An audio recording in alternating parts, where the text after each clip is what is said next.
I mean, as you know, classrooms look the same as they did, 300 years ago or whatever. Education systems change very slowly.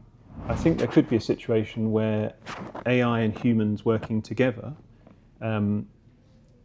is like a really, really powerful thing. So my hope is that the big tech companies will listen to the problems that are coming out of education, and they will change what their product does. The enthusiasm of the Nepalese teachers here, it really is like heartwarming to see that type of thing.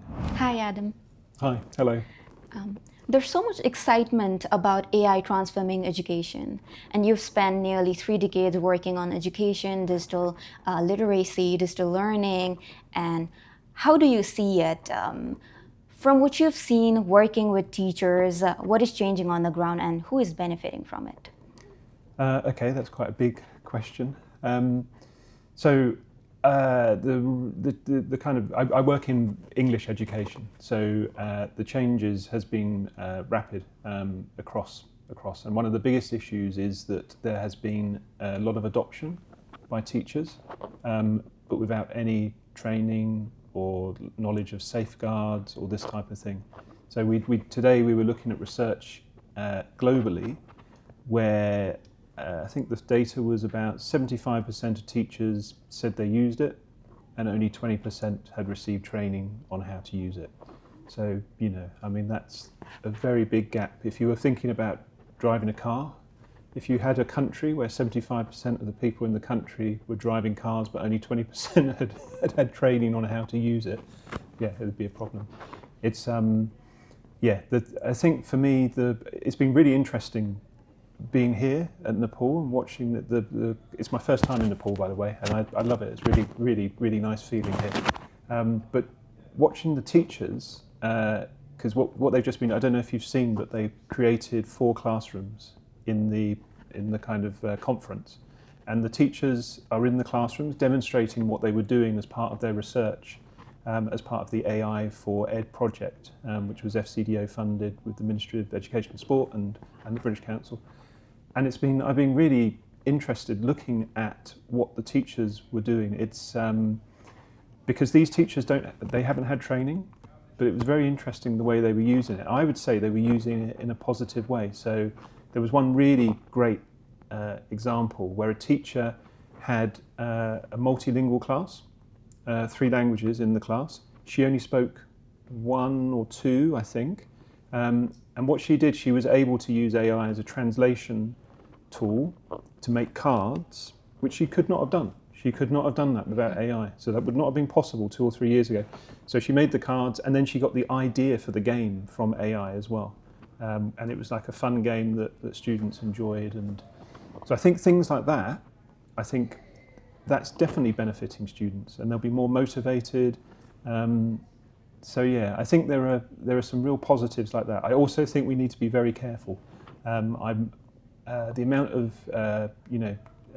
AI use, Gen AI use by students to do things like homework is, every teacher now will say that it's just, you can tell it's all Gen AI. So that has got to stop. Otherwise, there's no point. You might as well stop doing homework because there is no benefit whatsoever. You could have the situation, literally you have the situation, I think this is already here, where you have homework, the student creates it using Gen AI, the teacher then marks it with Gen AI. So you have a situation where AI, and the humans are just, not there at all. This already happens in, for example, in recruitment. We know that people use AI to make their CVs, and then the CV goes to the company, and the company uses an AI piece of software to look at all the CVs. So it's AI, again, AI with no human in the loop whatsoever. And yeah, then it's not about what's on the CV, it's about trying to trick the system. Yeah. We've got to stop that. Delving deeper into the use of AI among students, so we can see that they rely heavily on AI use for their assignments and answering questions. So how can we ensure that they use it as a learning tool rather than an alternative or shortcut? Yeah, exactly. But how do we do that? I mean, you could ban the use, but it's very difficult to ban a technology like that because everyone could have access to it. I think one of the one of the things that people will have to do is change the tasks they are giving to students.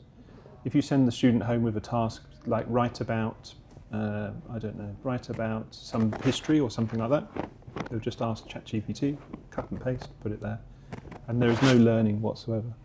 And I think part of this is Gen AI literacy. So people, for example, I know I've been using Gen AI for a while now, and I know when I'm not learning, because I know that I'm not struggling. I know that I'm not thinking. So you could, its uses are incredible. So the presentation I did today, for example, I had a problem with the animations because they imported the design and then the animation stopped working and it was taking me ages, and I was just thinking, and I just copied the slide, sent it to Claude, said fix those animations, came back in 2 minutes. So that's like performance, and for me that's fine, because I don't need to learn about the kind of detailed animation in PowerPoint. I don't need that. But it's the line between that's fine, and the line between learning, which we have to protect. We have to protect it for our kids, because it's a real danger. Looking into Nepal specifically, how do you see it? Are we ready to shift towards AI in education? Okay, this is my day 2 in Nepal, but and I'm loving it. But I guess watching, so for example, there was presentations today, so that you know that the research that's being done as part of AI for Ed, it's like a wide-scale national piece of research around the use of AI by teachers. And there were some really fascinating results, like, for example, over 3/4 of teachers are already using it. Even though there is no training whatsoever. They found that the use of, in the gender gap, that women were significantly behind men in terms of the use.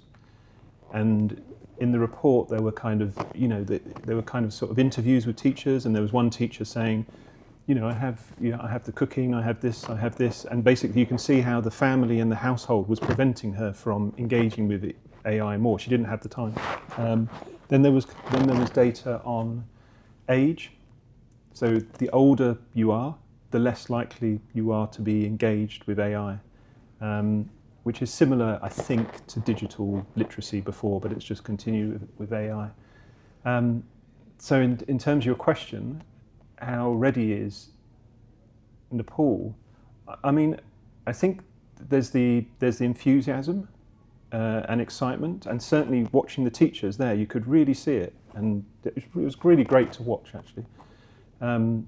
But it has to be within, a framework of use where you know what you can't do. So, for example, students cannot enter personal data into GPT. That's a big problem. But if they don't know to do that, then they might do it. I think the Ministry of Education and Sport their next step is to start to look at frameworks and policies and guidelines that will kind of, you don't want to squash the enthusiasm. You want to keep that enthusiasm and motivation and excitement, but just make sure it's within a safe framework. There's also a growing concern of AI replacing teachers in the classroom. So what do you think? Does it concern you? Does it bother you? Or do you think that it will just change the role of teachers largely? Yes, that last one. I think teachers do so many different things that you can't. They do so many different things, and then the idea that an AI chatbot could replace all of the things that they do, in terms of the kind of emotional, social support, human flourishing, all of those kind of things, it can't do that. Even things like, it can't take. Well, I guess it could take a register if everyone had a device on them and they came in. But that's the whole thing, If you push these things to technology, you might stop the human-to-human connection between the teacher and the students, which is, really important. I don't think so. I've read there was a professor in Australia called Neil Selwyn, and he was talking about feedback. So I don't know if you've tried with AI. AI is very good at giving feedback. If you imagine a piece of writing, it's very, very good at it. to the point where it's probably better than some humans, teachers certainly. But this teacher was saying, yes, okay, I know it's good, but if I do that, if I hand that over, I'm losing a personal connection with the student. And also the student knows that I couldn't be bothered to look at his work or her work, his or her work, you know, and take the time to think about it. Which, if I was a student and I knew my teacher wasn't actually looking at any of my work, it would be demotivating. So I don't think so. I do think that there is a risk, though. There are, you know, the teacher shortage. So in some countries, I'm not sure Nepal is as bad, but in some places, in South Asia, Sub-Saharan Africa, there is a teacher shortage crisis. So there aren't enough teachers to go into the classrooms. And what could happen is, and probably, you know, I can see this happening, is tech companies will say, okay, you've got no teacher, don't worry. Here you go, here's an AI-powered thing, and the students can have that. And I think that would be, yeah, a disaster. I don't think that's a good idea. And then you kind of increase the digital divide. So you have places, you know, with high resource, and they have qualified teachers, you know, and then in other places, there's no teacher. There's just an AI chatbot, which is, yeah. Yeah, now that you've spoken potentially about AI's digital divide, how do you think in a country like Nepal, where there is uneven access to, say, technology, digital literacy, devices, connectivity, how can we ensure that the use of AI does not add another layer of inequality in education? Yeah, I mean, it's part of the macro system. It's the national macro system, and that needs to be addressed. So, you know, electricity, for example. Yeah, so all of those things need to be there. But even the digital divide is at different levels, even in kind of, so China, for example, I read some research in China about teachers. And because in China, to use, I don't know now, maybe it's changed with the new Chinese models, but in the past, to use ChatGPT, you needed a VPN because it was outside of China. So then, basically, some student teachers could afford the VPN, and some student teachers couldn't afford the VPN. So, you know, even there, some couldn't use it, some couldn't use it. So there are all sorts of barriers as well. There's the thing about the difference between a free model and the paid model is a big difference. So the free model, quite often the tech companies use your data because you've not paid for it, so that's what they get from it. And then the paid ones, you can make it private. So again, there's another divide. So even within, there are the classic infrastructure divides, which, you know, there's no easy answer to them. There has to be investment in key infrastructure. But then there's also the kind of smaller divides that you see even where everyone has the same resource. So yeah, it's a massive challenge. If Nepal is actually willing to adopt AI in education, what do you think is the first thing that it needs to work on, its priority? I think the thing is, it's like you can't have one without the other. So if you give access to everyone, but you haven't done Gen AI literacy, then that's dangerous because, you know, people don't know how to look for bias or critique it, or, you know, or look for mistakes, or look for, you know, understand that it has hallucinations and things like that.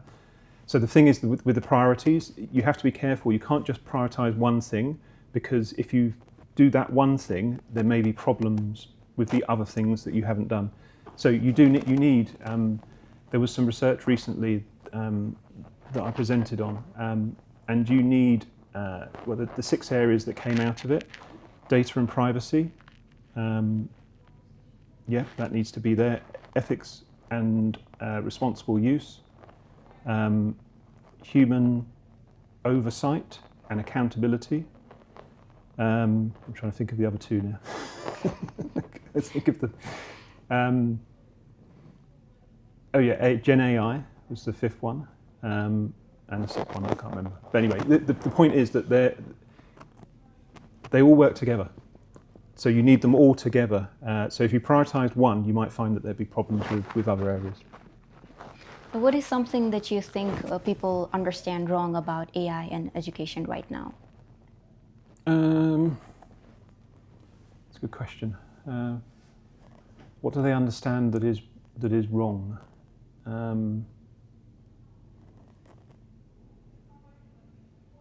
I think some people see it. So quite often with educational technology, do you know the term silver bullet?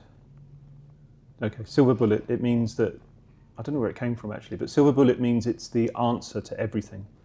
So quite often with educational technology, something comes along and they go, okay, we have solved education. And it's the same with AI, and even worse now. Everyone's saying, okay, this is going to give education for everyone. Everyone's going to be, all of the massive problems with education are going to be solved. And no, it's not. And it's going to be, I think also the speed of change, like education systems. I mean, as you know, classrooms look the same as they did 300 years ago or whatever. Education systems change very slowly, even with a technology as powerful as AI. And they should change slowly because the people we're protecting are the kids. So they need to change slowly because we need to think carefully. So what is that one thing about good teaching that AI cannot replicate? So many things. Yeah, I mean, it's the personal connection. I should say that, I mean, I'm positive about what AI can do, just wary of some of the things that it might do first.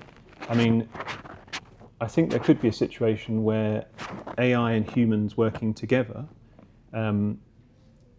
is like a really, really powerful thing. So, for example, giving feedback, going back to the thing about giving feedback, you have AI and it's very good at looking at a text and deciding things, but the AI doesn't know the context of that. The teacher knows that student, they've worked with them for a year, they know perhaps that what's going on in their home, that maybe they were having a bad day that day, they know all of the stuff that's around the learning.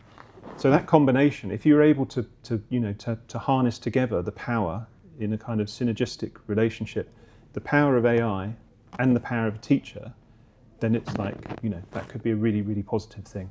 I think the problem at the moment is this idea of replacement, of you give a task to AI, like feedback. Imagine if you give the feedback, so every time the teacher receives something, just gives it to AI. That teacher's ability to give feedback is going to drop. If you don't use something, it will drop. So we need to be very careful about the things that we're handing over to AI.